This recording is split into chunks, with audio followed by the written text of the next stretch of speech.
आकाशवाणी केंद्र भोपाल से प्रस्तुत हैं प्रादेशिक समाचार। पहले मुख्य समाचार।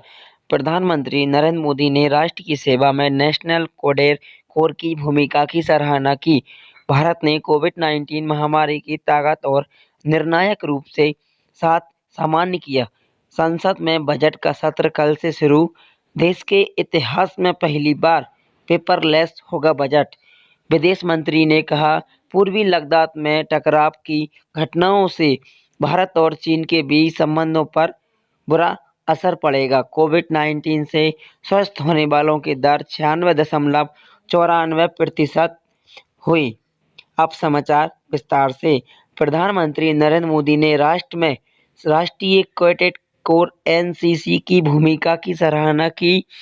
उन्होंने कहा कि कैडेटों ने बाढ़ से लेकर सभी प्रकार की प्राकृतिक आपदाओं के दौरान लोगों की मदद की।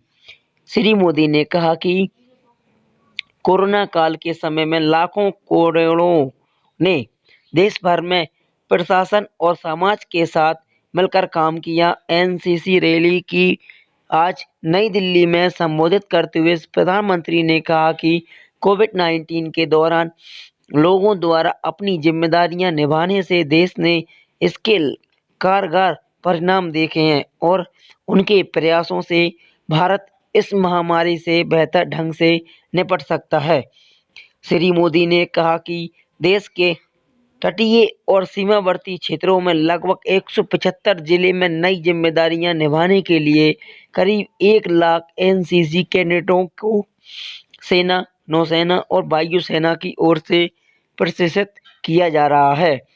सरकार ने एनसीसी कैडेटों की भूमिका को और व्यापक करने के प्रयास किए हैं। उन्होंने कहा कि सीमावर्ती और तटीय क्षेत्रों में सुरक्षा को तंत्र को मजबूत करने के लिए एनसीसी की भागीदारी बढ़ाई जा रही है। प्रधानमंत्री ने कहा कि सरकार ने फायरिंग सिमुलेटर की संख्या काफी वृद्धि की है। माइक्रोलाइट फ्लाइट सिमुलेटर की संख्या 5 से बढ़कर 48 और रोगिंग सिमुलेटर की संख्या भी 11 से बढ़कर 60 कर दी गई है। उन्होंने कहा कि इस आधुनिक सिमुलेटर से एनसीसी के परीक्षण कार्यक्रमों में सुधार होगा। उन्होंने कहा कि कैडेटों में वृद्धि हुई। देश और सशस्त्र बलों के हर मोर्चे महिलाओं के लिए खुल रहे हैं। प्रधानमंत्री ने कहा कि भारत की बहादुर बेटियां दुश्मनों से लोहा लेने के लिए तैयार हैं और देश को उनके साहस की जरूरत है। श्री मोदी ने कहा कि भारत को रक्षा सामना के बाजार की बजाय अब जल्द ही इनके निर्माता के रूप में मनाया जाएगा। उन्होंने कहा कि देश को फ्रांस से 3 और राफेल लड़ाकू विमान मिले हैं, जिनमें हवा के बीच में ही ईंधन भरने की क्षमता है। ये भारत के मित्र संयुक्त अरब अमारात ने ग्रीस और सऊदी अरब की मदद से किया है। श्री मोदी ने कहा कि ये मध्य पूर्व देश के साथ भारत के प्रगाढ़ होते हैं। प्रधानमंत्री नरेंद्र मोदी ने आज कहा कि बहुत से संदेशों के बावजूद भारत ने कोविड-19 महामारी का ताकत और निर्णायक रूप से सामना किया है।